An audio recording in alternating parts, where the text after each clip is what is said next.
start. I am very happy to welcome you to this festival whose foundations were laid last year. That was, as you will remember, the first occasion when students from many universities and from every corner of India were invited to participate in activities covering many aspects of their cultural needs. Today, I see almost twice the number of students participating in the festival. Last year, there were 700 students from 26 universities, but today the number is double and there are 1300 contestants. I do not know why a few universities have failed to participate, but I hope that when next year the festival is held, no university will be missing.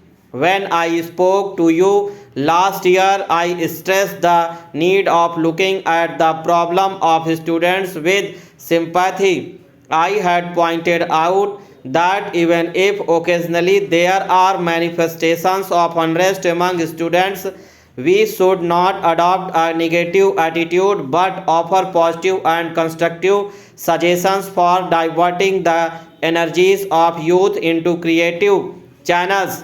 This was the spirit in which the youth festival was organized, and in speaking to the youth, I had said there has been much criticism in recent times of our present day youth. You will all agree that there have been instances of discipline and lack of ideas which are a cause for regret and shame.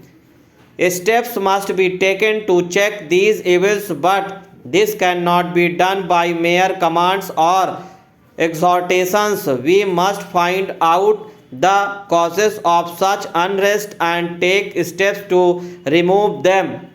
I am convinced that if the young are at times restless and turbulent, it is not due to any intrinsic defect in them.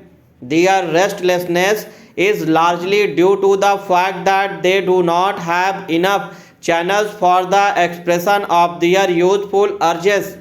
The problem of discipline must be looked at from the point of view of proper utilization of the abundant energy of youth.